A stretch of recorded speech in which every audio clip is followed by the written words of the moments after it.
But even knowing this much, she should improve steadily now. Boy, that's a big guess on your part, Doc. Also, I just want to remind you, any advice that you get from a doctor in the 60s, these people were still recommending cigarettes. So, even psychologists probably. 6 out of 7 psychologists prefer Lucky Strikes, unfiltered. Hello, and welcome to my watch of the original supernatural soap opera Dark Shadows. I am your host, Joel Sharpton, one half of the Articulate Coven. Our channel generally is about Anne Rice, but I've been doing these series of videos reacting to this great supernatural soap opera for quite some time now. We are all the way up to episode 174. I am very excited to get to the end of this Lara Collins storyline, and we're going to get straight to it in just a moment. I do want to say thank you to our patrons for making these videos all possible. If you are watching on YouTube, that's great, and we want to say thank you. But if you're in a position to support the show, then go to articulatecoven.com/join. $2 or more a month gets you access to everything we do early and ad-free, including these Dark Shadows videos. We do 5 a week for patrons. All right, let's get into episode 174. I came out here especially to hear that tape of the seance. Well, I should have called you and saved you the trip.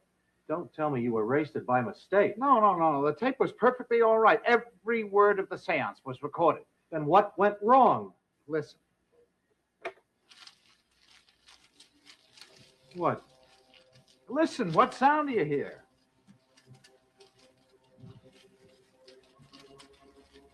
Fire? That's right. Fire. The voices are gone, and in their place, the crackling of flames. The sounds of fire. Okay, a little bit of a storytelling cheat, in my opinion, as we've already had that surprise, although Frank didn't know about it. So, it's efficient storytelling, I guess I should say, for soap opera purposes, where you're trying to string this thing out for weeks and weeks. What about the fire tape? First of all, I had screwed up the release on one of the previous episodes on Patreon, and it didn't have the last minute and a half of the video in it. It had gotten clipped way too early. And Kevin, I believe, commented on it and said, hey, the video ends suddenly at 14 minutes in. It'd be really spooky if the rest of it just played out with the sound of fire. Don't you attach some special significance to the fact that it was replaced by the sounds of fire? Oh, indeed I do. If I can only fit all the pieces together. You think you'd get a life-size portrait of Lara Collins, don't you? I wouldn't be surprised. But what does it all mean? The fires and the portraits. David's dreams about himself and his mother and the flames. Those ancestors of hers that died in fire. Not to mention that woman who was burned to death in Phoenix. Come on, Doc. You're killing me. You literally laid it all out like that? You better put it together this episode, sir. Lieutenant Riley's down in Phoenix now with records, medical tests, affidavits, proving that Lara Collins is alive and is here at Collinwood. How can they close a case when it's so far from being solved? Well, of course, the case can always be reopened if new evidence warrants it, but at least this way they can give the body a burial. They haven't buried it yet? No, it's been in the morgue all this time. Maybe now, whoever it is, can at least have a decent grave. I mean, first of all, they won't have a decent grave if they can't identify it at all, because no one can claim the body and pay for the burial, can they? But also, they're just holding that charred body in a morgue somewhere? I mean, I guess that makes sense if it's still under investigation. Pete, how sure are you that Lara Collins is responsible? Fairly sure. But maybe she has a power that she doesn't know anything about. Or maybe she's in touch with a force that acts out her hostilities without her even knowing about it. Or what? Well, there's a possibility that in some way or other, a way I can't even begin to explain, Lara Collins is the force herself. Ding, ding, ding, ding, ding. We have our winner. Winner, chicken dinner. I'm telling you, The Dark Phoenix Saga, the Phoenix Saga and the Dark Phoenix Saga from the X-Men is just based on Dark Shadows. I am so convinced. I need to get to the end of this storyline, folks, so that I can do the research, so that I can make the video about how X-Men is just a Dark Shadows spinoff. So excited. I talked to Dr. Landers down in Boston this morning. He gave me his report on Mrs. Stoddard's condition. What have you heard about my mother?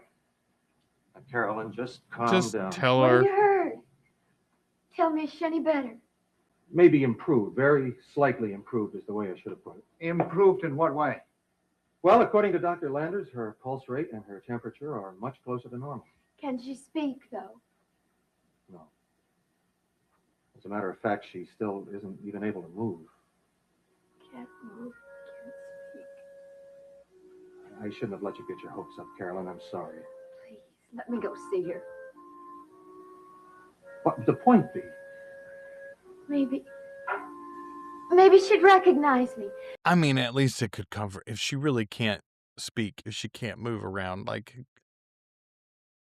if I'm ever effectively catatonic, I do want my family to come by and see me, please. Pretty please. Carolyn, I'd prefer, and I'm sure Dr. Landis would agree, that to see anyone who reminded her in the remotest way of Collinwood. But I'm her daughter. I know. And I hope that you'll be able to see her soon. When? Well, I don't know that yet, but even knowing this much, she should improve steadily now. Boy, that's a big guess on your part, Doc. Also, I just want to remind you, any advice that you get from a doctor in the 60s, these people were still recommending cigarettes. So, even psychologists probably. 6 out of 7 psychologists prefer Lucky Strikes, unfiltered. Important thing. What's that? We may not have diagnosed Mrs. Stoddard's illness, but I think we've detected its source. We knew that a long time ago. My Aunt Lara. We don't know that specifically.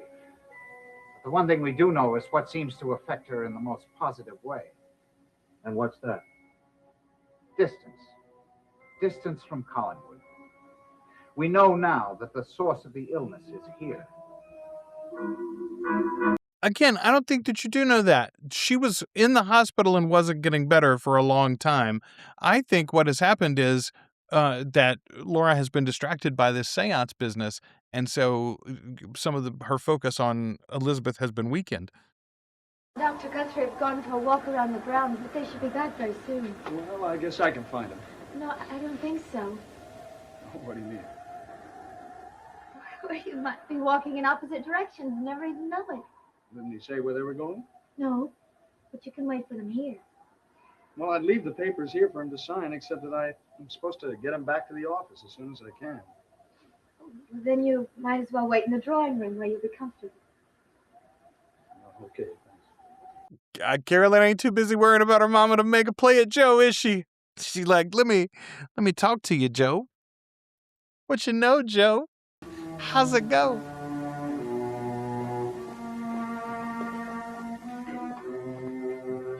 I'm telling you. How have you been? All right? Oh, sure.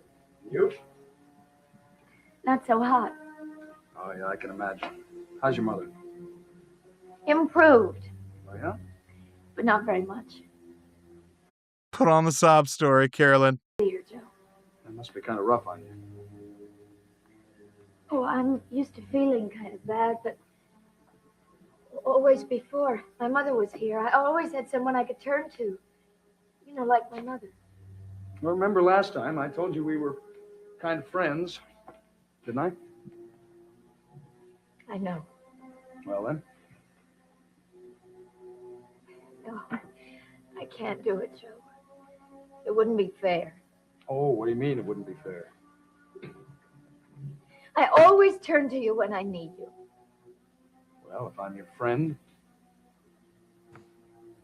You really are. Have you ever had a friend, Carolyn? I'm genuinely, sometimes I feel so. I know, poor little rich girl, but still. Now, why don't we start a Be Nice to Carolyn Stoddard Club? Oh, that sounds like a pretty exclusive club. Not too many members, I'm sure. Only the best types. Oh, well, they would have to be. You know, patient, understanding, forgiving. Like you, Joe. I'm not sure I am. That's why I said try me. Look, if there's anything I can do for you. You already have. Oh? For a few minutes, I felt like I wasn't all alone. You really miss your mother, don't you? Yes. I've missed you But I so, missed Joe. you too, Joe. Look. You know I'm a big Joe Haskell fan. But goodness gracious, he is doing such a good job here. He's been very cautious not to give her any false promises or hope, made clear that he sees her attempts to flirt and is not interested in that aspect of it, but also is genuinely her friend. Joe's a good dude. Well, it never occurred to me that I would want you, need you, and you wouldn't be around. That's called taking it for granted. I have to warn you, though, it's strictly friendship, right? Right. And I'm grateful, Joe. I really am. Hey, now, Cookie, now you take it easy. Well, I've been alone for so long. It seems like so long now. I know I should stop acting like a little girl, but I've been alone for so long now. She's been off of Burke's dating list for like 4 or 5 days at this point. I mean, not really. Maybe it's like a week or two. Come here. I'll be all right. Better be careful, Joe Haskell. Okay, now put your head right here. It's okay. It's what you need. I don't understand. It's what you need now. You just have a good cry. Oh, Joe. What? What? What? Are they taking us to Phoenix? No way. No way. I love it. When those medical records came from back east saying that Lara Collins was alive, even though the body in the fire checked out so completely. You want to know something? If it's about Laura Murdoch Collins, no. No, this isn't about the real Mrs. Collins, the one that's alive in Maine. You mean you consider the woman in the morgue to be the unreal Mrs. Collins? Exactly. That's what I was going to tell you. Oh, come on. Well, it's not by preference. Believe you me, I can't help it. You can't help what? Try as I might, I cannot think of that woman in the morgue as identity unknown. I cannot believe that she is not the real Lara Collins, no matter what the proof is. To be fair, he just said that he thought she was the unreal Lara Collins. As far as the evidence goes, no further, huh? So the moment has not yet come when I can say to myself in a loud, clear voice, I'm through with this case. Not yet, I'm afraid. Lieutenant, I have a strange feeling. A very strange feeling. That this case isn't really closed. I mean, he just told you it wasn't closed. You got to go to the coroner's office. Life is beyond us. Way beyond us. I don't think we can settle it just by putting our names on a couple of pieces of legal paper. Can't we? We'll see about that. Come on, the morgue is right downstairs. Okay, first of all, I think it's fascinating that they took us all the way to Phoenix. Second of all, fairly certain that was a redressed version of the sheriff's office back in Collinsport. And yeah, that's... Have we ever been out of state before? I don't think so. We went to Bangor a couple of times when Vicky went up there and with the Garner law firm, but that was it.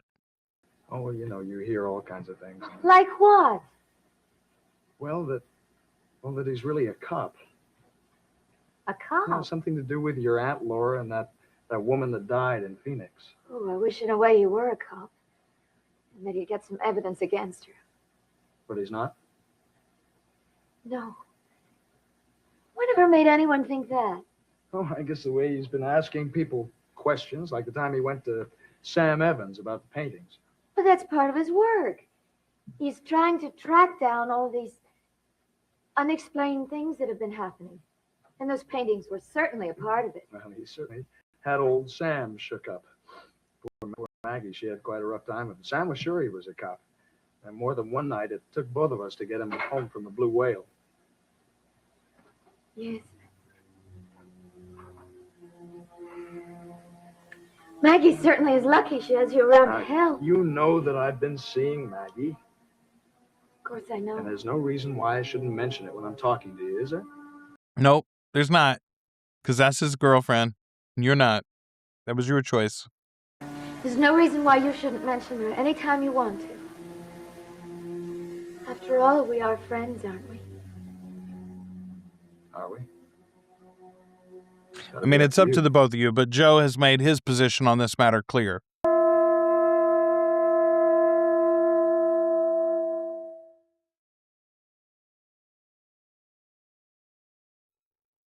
A morgue set. Look at this.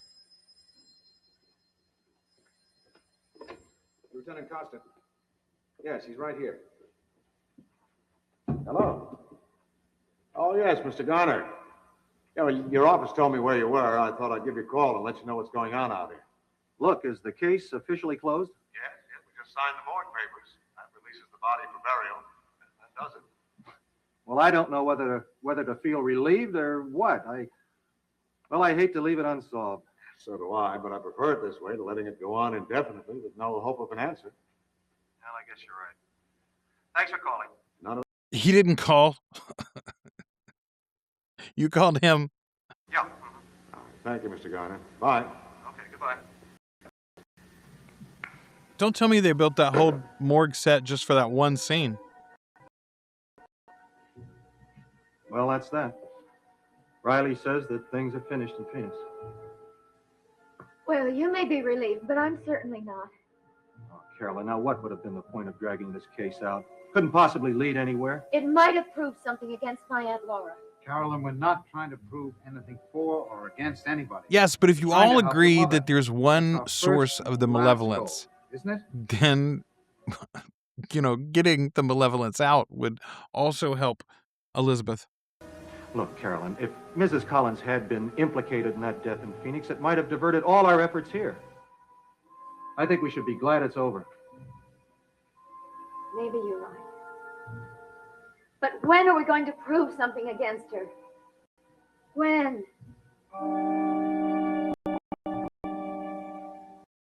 Okay, so they didn't build the morgue scene just for the phone call. I'm glad about that. I wonder who the poor woman really is.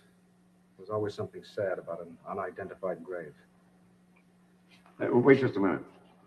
I'm feeling a little squeamish. I don't blame you. A body that's been burned to death is not a pretty sight.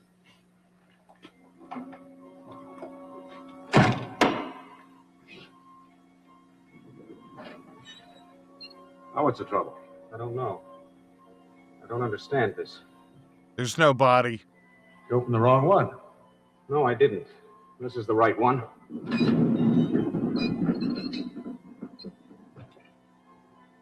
The body's gone. That's got to be, yeah, okay. I was going to say, you can't have a reveal like that and then let it not be the end of the episode. Good job, Carolyn Stoddard. She had a pretty solid episode there. Great reveal. I'm super glad now we went to this strange morgue set. Weird that we went to Phoenix. Like, what the heck?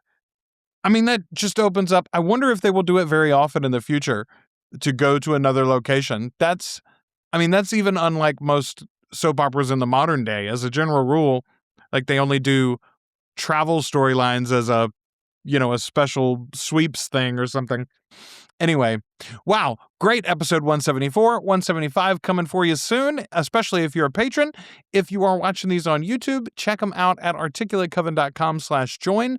$2 or more a month gets you access to everything we do early and ad-free on Patreon. We do 5 a week for our patrons. All right, Thanks to everybody, though, that is commenting on these, no matter where you are. We'll have some feedback in a future episode, and I'll be back soon with episode 175.